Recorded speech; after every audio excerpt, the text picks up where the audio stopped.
ఈరోజు ఈ public hearing సిరిసిల్లలో నిర్వహించాలని మీరే నిర్ణయం అయితే తీసుకున్నారో దాన్ని ముందుగా మీకు ధన్యవాదాలు చెప్తూ మీ నిర్ణయాన్ని స్వాగతిస్తూ పెద్దలు చైర్పర్సన్ గారు కూడా ఈ నియోజకవర్గానికి ఈ జిల్లాకు సంబంధించిన బిడ్డ కావడం మా అందరికీ గర్వకారణం అని చెప్పి కూడా తెలియజేస్తూ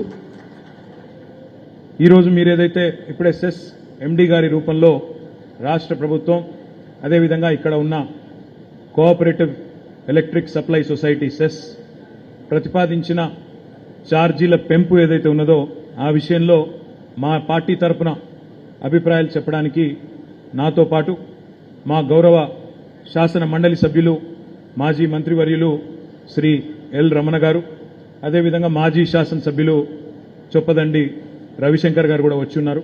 వారికి కూడా దయచేసి అవకాశం కల్పించాలని నేను చైర్మన్ గారిని మెంబర్లను కూడా కోరుతా ఉన్నాను. చైర్మన్ సార్, తెలంగాణ రాష్ట్ర ఏర్పాటులో మీరు కూడా ఆనాడు ఒక న్యాయవాదిగా న్యాయవాదుల జేఏసీ తరపున కీలకమైన పాత్ర పోషించినారు. సాధించుకున్న తెలంగాణ రాష్ట్రంలో విద్యుత్ కొరతతో మనందరం కూడా సతమతమయ్యాం. మీకు తెలుసు, ఒక్కసారి వెనుకకి తిరిగి చూసుకుంటే 2014లో రాష్ట్రం ఏర్పడ్డ కొత్తలో ఆనాడు ఇటు పారిశ్రామికవేత్తలు ఇందిరా పార్క్ దగ్గర పవర్ హాలిడే వద్దు, వారానికి 2 రోజులు 3 రోజులు పవర్ హాలిడేలు ఇస్తే పరిశ్రమలు ఎట్లా నడపాలి అంటూ వాళ్ళు రోడ్డెక్కిన పరిస్థితి. మరొక వైపు రైతులు అరకొర కరెంటు సరఫరాతో సతమతమైపోయి ఆత్మహత్యల ఊబిలో అప్పుల ఊబిలో చిక్కుకుపోయిన దుస్థితి మరొక వైపు. అదేవిధంగా కార్మిక కర్షక ధార్మిక క్షేత్రమైన మా సిరిసిల్లలో ఆనాడు నేత కార్మికులు ముఖ్యంగా పవర్లూమ్ వర్కర్లు ఒకే వారంలో దాదాపు 8-9 మంది ఆత్మహత్యలు చేసుకున్న దుస్థితి. ఎందుకంటే పవర్లూమ్ పరిశ్రమ అంటే కూడా అది కూడా విద్యుత్ ఆధారిత కుటీర పరిశ్రమ. అందుకే మొత్తం తెలంగాణ జీవితంతో, తెలంగాణలోని ప్రతి వ్యక్తి ప్రతి మనిషి జీవితంతో విద్యుత్తుకు విడదీయలేని ఒక పెనదీసుకున్న ఒక సంబంధం ఉన్నదనే మాటను నేను మీకు తెలియజేస్తూ, మరి గత 10 సంవత్సరాలు తెలంగాణ రాష్ట్రం ఏర్పడ్డ తర్వాత ఆనాడు కేసీఆర్ గారి నాయకత్వంలో తీసుకున్న నిర్ణయాల వల్ల విద్యుత్ రంగానికి ఆ రంగంలో పెట్టిన పెట్టుబడుల వల్ల ఒక రకంగా చెప్పాలంటే స్వర్ణయుగం అని చెప్పక తప్పదు. మరి గత 10 సంవత్సరాలేమో ఒక స్వర్ణయుగంలాగా బ్రహ్మాండంగా పోతే గత 10 నెలల్లో మాత్రం ఒకవైపు కరెంటు కోతలు ఆల్రెడీ ప్రారంభమైనాయి. మళ్ళీ వాళ్ళ దాని మీదకెళ్లి ప్రభుత్వం ప్రతిపాదిస్తున్న ఛార్జీల వాతలు ఏదైతే ఉన్నదో దీన్ని తప్పకుండా మేము నిర్ద్వందంగా వ్యతిరేకిస్తున్నాం, నిర్ద్వందంగా తిరస్కరిస్తున్నాం అనే మాట కూడా నేను మీకు విజ్ఞప్తి చేస్తా ఉన్నాను.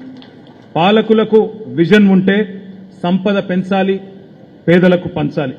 కానీ ప్రజల మీద కరెంటు భారం మోపి ఛార్జీల భారం మోపి సంపద పెంచుకోవాలి విద్యుత్ పంపిణీ సంస్థలది అనే ఆలోచననే సరికాదు అని మేము భావిస్తా ఉన్నాం.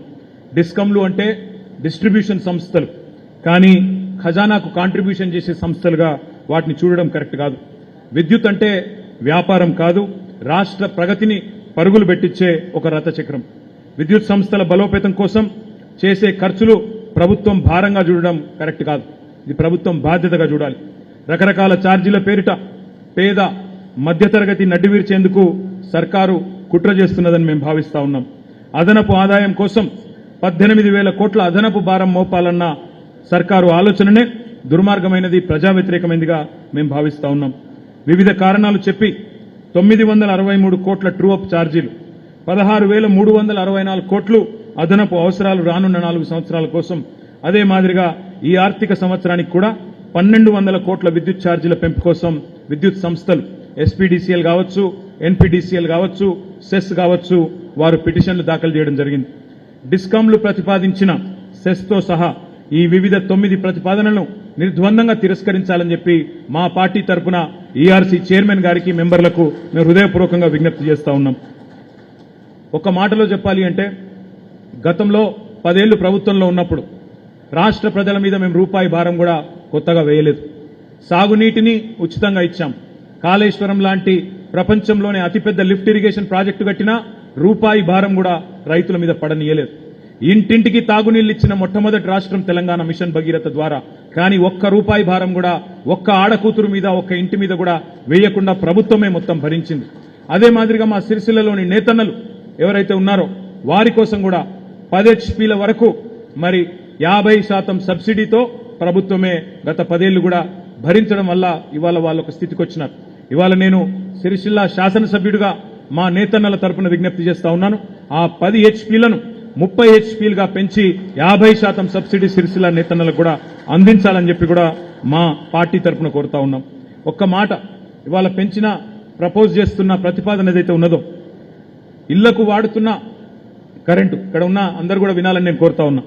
ఇళ్లకు వాడుకునే కరెంటు ప్రస్తుతం 300 యూనిట్ల దాకా ఏదైతే ఉన్నదో ఫిక్స్డ్ ఛార్జీ 10 రూపాయలు ఉన్నది. కానీ వాళ్ళ పెంచుతున్న ప్రతిపాదన ఏదైతే ఉన్నదో 10 రూపాయలను 50 రూపాయలు చేస్తూ, అంటే యూనిట్కు 300 యూనిట్లు దాటితే ఫిక్స్డ్ ఛార్జీ ప్రస్తుతం ఉన్న 10ని 5 రెట్లు పెంచి 50 రూపాయలుగా ప్రతిపాదిస్తా ఉన్నారు. దీన్ని మేము వ్యతిరేకిస్తున్నాం. ఎందుకంటే ఇప్పుడు కరెంటు పెరిగిపోయింది వినియోగం.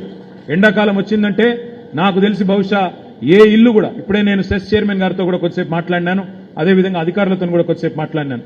ఉదాహరణకు మా సిరిసిల్లనే తీసుకుంటే 1,26,000 గృహ కనెక్షన్లు, డొమెస్టిక్ కనెక్షన్లు సెస్ పరిధిలో ఉన్నాయి. అందులో 300 యూనిట్లు ప్రతి ఎండాకాలం దాదాపు 80,000 కనెక్షన్లు దాటుతాయి. మిగతా టైంలో 200 యూనిట్లున్నా ఎండాకాలం వచ్చిందంటే, ఎందుకంటే కరెంటు పంకా కావాలి, ఏసీ ఉంటే చిన్న ఏసీ, ఫ్రిడ్జ్ ఉంటే ఫ్రిడ్జ్, ఇవన్నీ నడుస్తాయి కాబట్టి 300 యూనిట్లు దాదాపు 70% కుటుంబాలు దాటుతా ఉన్నాయి, 75% కుటుంబాలు దాటుతా ఉన్నాయి. కాబట్టి పేద మధ్యతరగతి ప్రజల నడ్డి విరిచే ఈ ప్రతిపాదనను ఖచ్చితంగా మేము వ్యతిరేకిస్తున్నాం. ఇది కరెక్ట్ కాదు అని చెప్పి కూడా మేము మీకు విజ్ఞప్తి చేస్తా ఉన్నాం. మాకు కూడా ఆశ్చర్యంగా ఉంది. కేవలం ఇక గృహాలకు సంబంధించే కాదు, పరిశ్రమలకు సంబంధించి కూడా ప్రతిపాదన ఏదైతే ఉన్నదో 11 కేవీ, 33 కేవీ, 132 కేవీ, 220 కేవీ కింద నడిచే అన్ని కంపెనీలను, అన్ని కేటగిరీలను ఒకటే కేటగిరీగా మార్చాలనే ప్రతిపాదన అసంబద్ధం, అది ఇర్రాషనల్ అని చెప్పి కూడా నేను మీకు విజ్ఞప్తి చేస్తా ఉన్నాను. అంటే ఈ ప్రతిపాదన వల్ల ఏమవుతుందంటే, అదానీ గారు ఒక ఫ్యాక్టరీ పెడితే ఆయన అదే రేటు కడతారు, అదేవిధంగా మా సిరిసిల్లలో ఒక సాంచలు నడుపుకునే చిన్న కుటీర పరిశ్రమ నడుపుకునే వాళ్ళు కూడా అదే కేటగిరీలోకి రావడం అనేది అసమంజసం, ఇది ఇర్రాషనల్, హేతుబద్ధం కాదు, ఎంతమాత్రం సమర్థనీయం కాదు అనే మాట కూడా నేను మీకు విజ్ఞప్తి చేస్తా ఉన్నాను. చిన్న పరిశ్రమలకు, సూక్ష్మ పరిశ్రమలకు, మధ్య తరహా పరిశ్రమలకు, భారీ పరిశ్రమలకు ఇచ్చే కరెంటును ఒకటే ఘాటన కట్టడం అంటే ఇది నిజంగా కూడా సూక్ష్మ, చిన్న, మధ్య తరహా పారిశ్రామికవేత్తలకు, వారి మీద ఆధారపడ్డ కార్మికులకు ఒక రకంగా ఉరివేస్తున్నట్టే నేను భావిస్తా ఉన్నాను. అందుకే మా ఆలోచన, మాకున్న అవగాహన అయితే ప్రస్తుతం ఒకటే కేటగిరీలోకి వీళ్ళందరినీ తీసుకొచ్చి రేపటి రోజుల్లో చిన్న పరిశ్రమలకు రాయితీ లేకుండా చేసే కుట్రలాగా మేము భావిస్తా ఉన్నాం. ఇది అనాలోచితమైన నిర్ణయంగా, ప్రతిపాదనగా కూడా మేము భావిస్తున్నాం. దయచేసి నేను గౌరవనీయులైన చైర్మన్ గారిని, మెంబర్లను కోరుతా ఉన్నాను. ఇప్పటికే గత 10-11 నెలలుగా రాష్ట్రంలో పారిశ్రామిక అభివృద్ధి కుంటుపడ్డది. కొత్త పెట్టుబడులు కాదు కదా, ఉన్న పెట్టుబడులే పోతా ఉన్నాయి, ఉపాధి అవకాశాలు దెబ్బతింటున్నాయి. ఇప్పుడు ఛార్జీలు పెంచితే ఇంకా మూలిగే నక్క మీద తాటిపండు పడ్డట్టు కుటీర పరిశ్రమలు కూడా కుదేలైపోయే ప్రమాదం ఉన్నదనే మాట నేను మీకు విజ్ఞప్తి చేస్తా ఉన్నాను. ఎంఎస్ఎంఈ కంపెనీలు కూడా బెంబేలెత్తిపోయే పరిస్థితి ఉన్నది. కావాలంటే పరిశ్రమలను ఇంకా రప్పించాలంటే వారికి మరింత ప్రోత్సాహకం ఇవ్వాలి, వారిని మరింతగా ఆకట్టుకునే విధంగా మన ఆలోచన ఉండాలి. కుటీర పరిశ్రమలు కాపాడుకోవాలి, చిన్న, సూక్ష్మ, మధ్య తరహా, అదేవిధంగా మెగా ఇండస్ట్రీలు అన్నిటినీ కాపాడుకుంటేనే వాటి మీద ఆధారపడ్డ లక్షలాది మంది కార్మికులు కూడా మరి హ్యాండ్ టు మౌత్, వాళ్ళు పొట్టకూటి కోసం తిప్పలబడేవారు, వారికి కూడా న్యాయం జరుగుతుందనే మాట కూడా నేను విజ్ఞప్తి చేస్తా ఉన్నాను. డిస్కంల ప్రతిపాదనలకు వాస్తవ పరిస్థితులకు పొంతన లేదు.